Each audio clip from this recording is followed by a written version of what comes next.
it's going to be Everton versus Arsenal. The table toppers versus Everton, who are one of the best performing teams so far. Currently 24 points on the Premier League table, and also ninth on the Premier League table as it stands. Arsenal are top of the Premier League table with 36 points, and a total of 30 goals scored and 10 goals conceded. We look into that game, starting from you, Don Maf. We have watched Everton this season. They have been one of the best performing team. They struggled in the beginning of the season, but currently they have picked their grip. They are back, contesting to be among the teams who will fight for an European spot next season. But as it stands, they are 9th and 24 points on the Premier League table. Last season, as it was Arsenal against Everton, Arsenal could not pick any points. Arsenal could not pick a win against Everton in their 2 meetings. But they are back into action this weekend. Do you think that Arsenal can be a threat to us? Do you think that Everton can be a threat to Arsenal when both teams meet on Saturday? Where is the match going to be played? Saturday. At the no, that will be at that is the new stadium, Hugh Dixon Stadium. Okay, Hugh Dixon Stadium. Hugh Dixon Stadium, yeah. Okay. So, do you see Arsenal picking all 3 points, or do you see Everton holding Arsenal to draw, or even picking a point against Arsenal? I watched. Everton have been so good lately. They have been doing well. I watched them against Chelsea too, but they didn't even play anything against Chelsea. So they missed a lot of chances. They didn't have the ball and hit the bar. The expectations were more than that. They underperformed against Chelsea, so I don't even see them as a threat to Arsenal.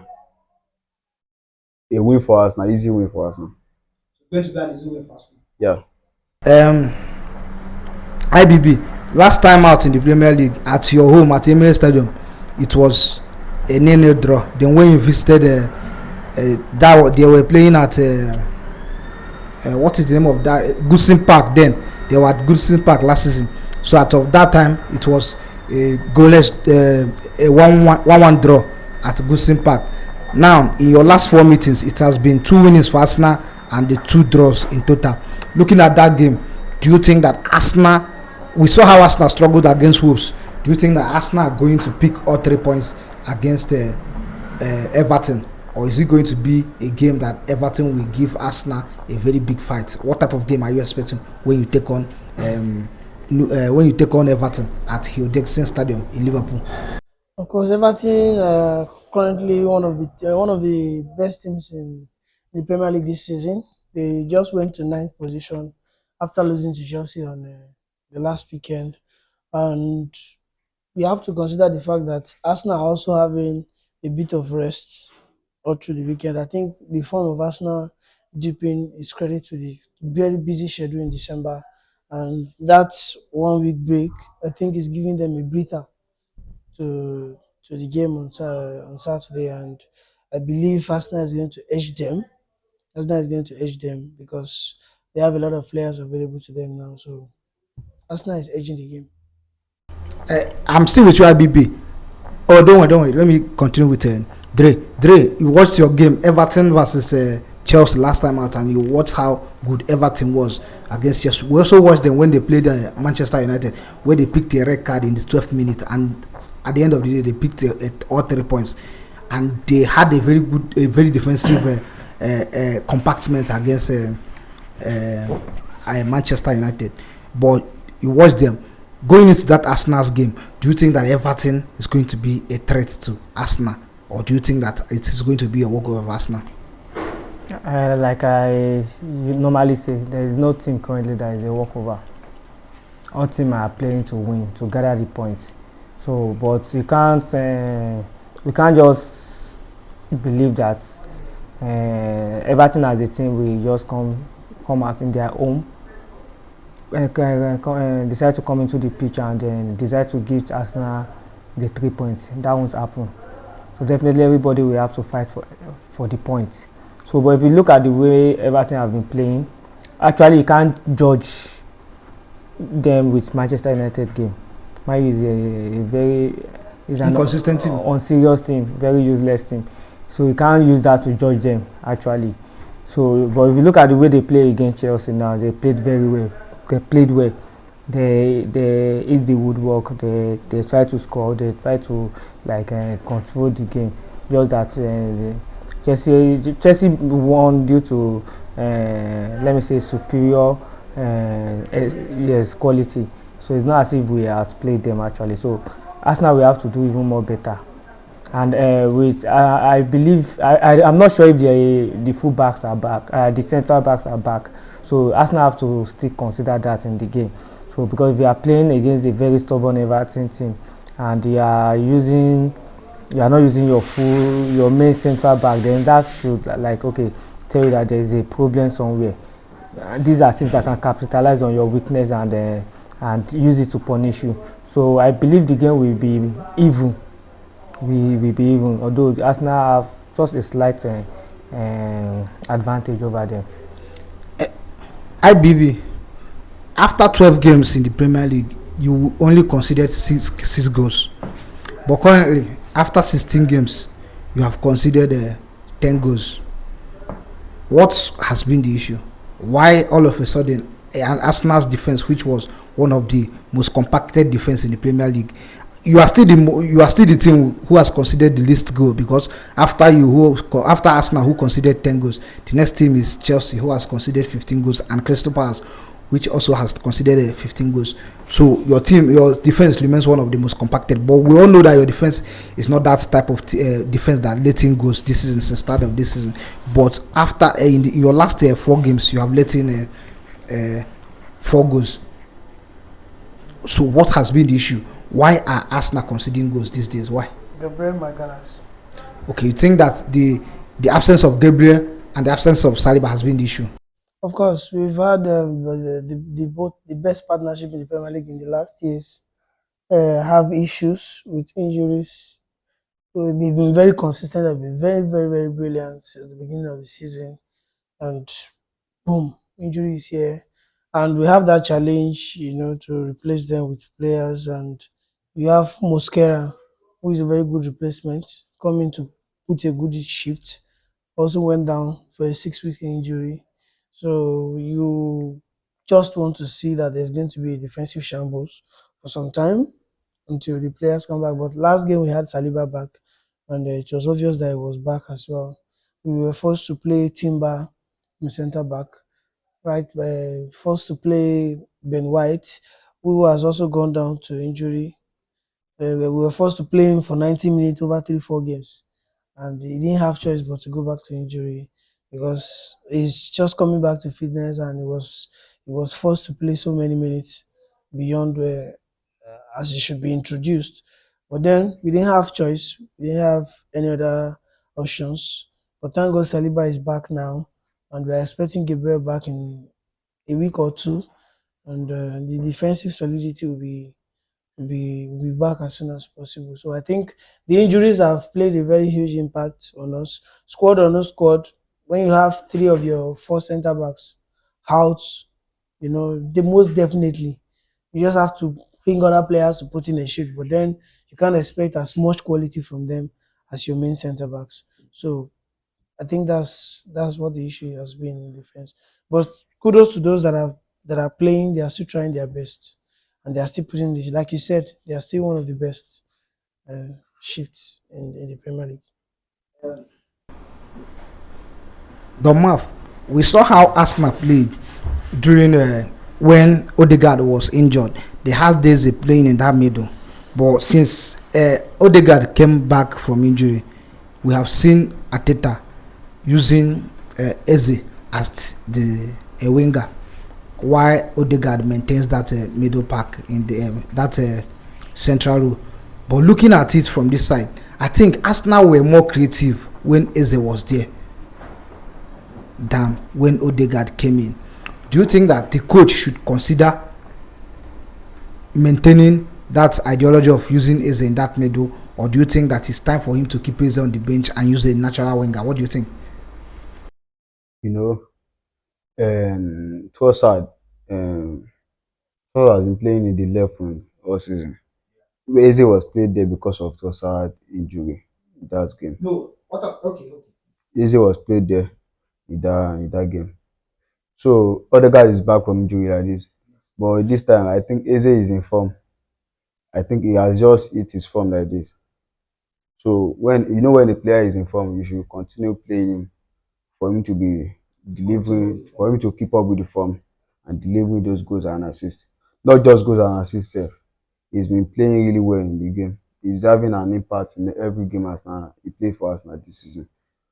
But senior man is the senior man. As Odegaard came, and also the captain of the team, he came back and he took the 10 position from him. Going into the game against Everton, Trossard is back. He will be starting. That's for sure on the left wing. So what I'm trying to say now is that I think it will be Mendy that will be sacrificed. Odegaard, yeah, the clients will play in the 4 position. He has been a very better holding midfielder than anybody in Arsenal's team as it stands. Regardless, the clients will fit in the 4th position. The defensive midfielder. So Odegaard will have to play in the 10, and Eze Odegaard in the 8, and Eze will play as a 10. Do you think that Arteta is that type of coach that love to be dominant? He also love to be compacted while dominating. So I don't think he will sacrifice his best. Sacrificed him against Villa. Against Aston Villa. Yeah, they lost game 2-1. Okay. And the clients did a perfect job in that midfield. But Because the Villa's midfielder. But if they lost the game, that means that those guys did not give their best. So you don't have to change that ideology of playing Zubimendi, Rice and Eze or Odegaard. They have been one of the best compartments in that midfield. So if you have to sacrifice any of them, then there will be a little bit shift. Definitely, because we watch Rice. Whenever Rice is going to box, there's that energy. Has a very good drive as well. So if you are sacrificing Rice to bring him back to that maybe defensive role where he is going to play as a holding midfielder, I don't think there will still be enough spark going forward for Arsenal. So that's what I'm looking at. Eze will play as a 10, and he will bring in enough. Does Eze have that type of Declan Rice strength to go front and come back if he is going to play as a? That's the main issue, because he doesn't tag back at all. He's not a player that tag back. Against Villa, he was just, once he lose the ball like this, he will not even tag back. And I don't like players like that. But Odegaard is beginning to pick up his form because he played really well against Villa. He was creating, even in the first half, I didn't see him, but in the second half, he created a lot of chances. I think he's trying to get back to his best after being back from injury. But I think Eze will be sacrificed. Eze will have to and come on if there is no changes in the game. In the second half, you have to come on for Odegaard and change the game. So IBB, like I was asking him, looking into that midfield pack, that midfield you have. Arsenal has one of the best midfield trio since the beginning of the season, where you had the Zubimendi, Rice, and the Odegaard or Eze. Eze played really well when Odegaard was injured. He also got a hat-trick against Tottenham Hotspur in the London Derby. So, as it stands in that midfield, where Eze has been doing well, and Odegaard also came back, he has been doing, although he has not been scoring, but he has been doing well creatively. So, does it mean that there is a challenge in that midfield? Or is it time for your captain Odegaard to sit on the bench and watch Eze do the work? What do you think? Odegaard has been brilliant since returning from injury, and I don't think it's a question of the recent form. It's not a question of the midfield, but the question of the team. The team, I think they are a bit fatigued, and in the last game, you can hear Bukayo Saka saying, now they have a breather, they have a space, they have time to recuperate from the recent games. It's not just Arsenal, but all the teams. And you want to consider that factor. So, but then you still have that headache. And this is what you want to see in big teams. See quality players on the bench so that when they come, try to manage the team well. In a situation whereby when a player is coming on into the team, the player is going to give his best. You get what I'm saying? So, whether Odegaard, whether Eze, they bring two different qualities to the game. I think Odegaard opens the game up more. Eze is more of a direct player, and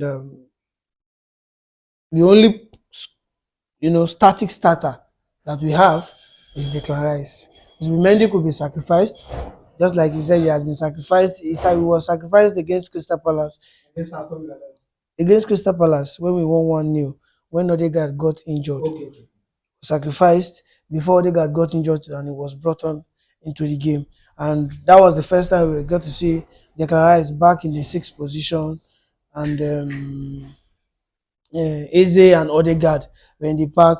We had more fluidity in the game. When you have Eze and Odegaard in the game, when Eze is not on the wing and Odegaard is in the middle, we have more fluidity. But it didn't work against Aston Villa because we had Eze on the wing. You understand? Zubimendi was in the game against Aston Villa, by the way. But Eze was on the wing. Odegaard was in the middle of the park. But the two of them were slowing the game down, and we could not play direct football. And Arsenal is not dangerous when they don't play direct football. They are only dangerous when they play direct football. And that is what we want to see. So without Eze, it's difficult to play direct football because Odegaard wants to keep the ball more. And so it's just all about what the coach wants. Does he want to retain the ball? Does he want to take more risks? Do you want to open up the game or not? But currently, I will not advise us to open up the game. Ever since Gabriel has gone to injury, our defense is now susceptible to attack, and the coach now wants to play Odegaard more because it helps us to retain the ball more. But when you have Eze, you want to play direct football. You understand? So when you play direct football, what you are doing is opening your defense and putting a trust on your defense. But now we don't have a main centre back pairing. It's putting us at a disadvantage, and that is why you see us concede more goals, unlike before. You understand? So you want to play Odegaard more because he keeps the ball. So in my opinion, I would expect to see Odegaard in the game because I'm pretty sure my coach wants to keep the ball. So Is that right? So I'm still with you, Domaf. Currently, Everton has Idriss Gueye, who has gone for the AFCON. He's going to play for Senegal. He's a Senegalese. They also have Ndaye, also a Senegalese player. He has also gone for AFCON. At this juncture, do you think that Everton will miss those players? In that, Gueye has been one of their best players when it comes to playing that midfield. He was in the team. He was in the team before he left to PSG. Then he later came back and also he was still doing well. Ndaye was the player that just bought, I think, last season, and he has also been doing well as well. With these two players out, do you think that it will be a very big miss for Everton? It will be a big miss for them, for Iliman, Ijaya, and Gueye. But there are players to cover up for them. They have James Garner there, and also on that right wing. Also, this season, Iliman Ijaya has been played out of position mostly. He's naturally a left winger, but due to the signing of Jaglish, they had to move him to the right wing to create space for Jaglish. So yeah, they bought a boy, Tyler Diblin, who was phenomenal last season in Southampton. He's a very good player. He hasn't played that much this season. Yeah, because of Iliman Ijaya. So I think it's his time to shine right now. So I don't think they will miss Iliman Ijaya, but this guy that I'm talking about is a very good player. Diblin. Yeah? Diblin. Yeah. Of course, he was very good for Southampton. Yeah. I think it is time to shine like this. So yeah, they will miss them, but there are more players to step up in that position, and Dibley is one of them. But I think they are going to be a very big miss for them because the two players are a very vital part of this current Everton team. They will, but in my opinion, and with the talent the guy has, Tyler Diblin, I feel that he can cover all the space of Iliman Ijaya in that right wing. Everton versus Arsenal at Hill Dixon Stadium. What will be the outcome of the game? 1-2 to Arsenal. Everton 1, Arsenal 2. Yeah. I go with you, IBB.